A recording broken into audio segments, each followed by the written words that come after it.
раванди корҳои ободонию созандагӣ бахшида ба 35-солагии истиқлолияти давлатии ҷумҳурии Тоҷикистон дар ноҳияи Муъминобод вусъати тоза дошта, даҳо иншоотҳои гуногун марҳила ба марҳила сохта ба истифода дода мешаванд. тибқи нақшаи мақомоти иҷроии ҳокимияти давлатии ноҳия бахшида ба 35-солагии истиқлолияти давлатӣ сохтмони 241 адад иншоотҳо ба нақша гирифта шудааст, ки то ин дам 125 адади он ба истифода дода шуд, ки 25 иншоот дар соҳаи маориф ба нақша гирифта шудааст. соҳаи маорифи кишвар ки яке аз самтҳои асосии сиёсати иҷтимоии ҳукумати ҷумҳурии Тоҷикистон ба ҳисоб меравад, даврони соҳибистиқлолӣ бо бунёди муассисаҳои нави таълимӣ рушди соҳа таъмин гардид. бо пуштибонӣ аз сиёсати созандаи бунёдкоронаи ҳукумати ҷумҳурии Тоҷикистон дар ноҳияи Муъминобод дар зарфи солҳои соҳибистиқлолӣ зиёда аз 25 муассисаҳои нави таълимӣ ва дар назди 13 муассисаи таҳсилоти миёнаи умумӣ синфхонаҳои илова сохта ба истифода дода шуда, аксари муассисаҳои дигар аз таъмири ҷорӣ бароварда шуданд. мақомоти иҷроии ҳокимияти давлатии ноҳияи Муъминобод дар якҷоягӣ тасмим гирифтаанд, ки дар 5 соли охир то соли 2029 шумораи муассисаҳои таҳсилоти миёнаи умумӣ ва томактабиро дар ноҳия бештар гардонанд.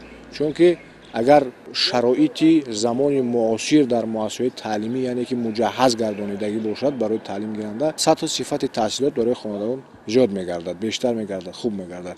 ва чӣ қадаре ки дар шароити замони муосир агар хонандагон таълим гиранд, шумораи иштирокчиёни хонандагони муассисаҳои таҳсилоти миёнаи умумӣ дар олимпиадаҳои сатҳи вилоят, ҷумҳурӣ ва байналмилалӣ бештар мегардад ва муваффақ мегардад. дар деҳаи сангдараи ҷамъияти деҳоти тутёни ноҳияи Муъминобод бинои мактаби нави замонавӣ сохта ба истифода дода шудааст, ки он дуошёна буда аз 7 синфхона, утоқҳои фанӣ, утоқи омӯзгорон ва иншоотҳои ёррасон иборат мебошад. омӯзгорону хонандагони муассиса чунин шароити муосирро аз баракати сулҳу субот, ваҳдати миллию ғамхориҳои пайвастаи пешвои миллат муҳтарам Эмомалӣ Раҳмон маънидод мекунанд. баъди сохта ба истифода додани мактаб, шароити хондан ва дар мактаб хеле нақша хонандагонимон дар озмунҳои ҷумҳуравӣ иштирок мекунанд ва соҳиби ҷойҳои намоёншанд.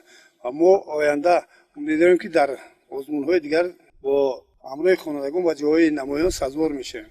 дар ноҳияи Муъминобод барномаи давлатӣ оид ба таъмиру азнавсозии мактабҳо бо дастгирии ҳукумати ҷумҳурии Тоҷикистон як қатор муассисаҳо аз нав сохта бо тамоми таҷҳизотҳои таълимӣ таъмин шуданд. ҳоло дар назди ду муассисаи таълимии ноҳия сохтмони бинои нави таълимӣ идома дорад, ки дар арафаи анҷомёбӣ қарор доранд. корҳои сохтмонӣ ва таъмиру азнавсозӣ дар дигар иншоотҳои ноҳия бо дастгирии ҳукумати ҷумҳурии Тоҷикистон идома дорад. бо шарофати соҳибистиқлолии мамлакат марҳила ба марҳила дар ноҳия иншоотҳои нави замонавӣ бунёд гардида, бо фароҳам омадани ҷойҳои нави корӣ сатҳи камбизоатии коҳишёфта сокинон ба зиндагии шоиставу сазовор ноил шуда истоданд.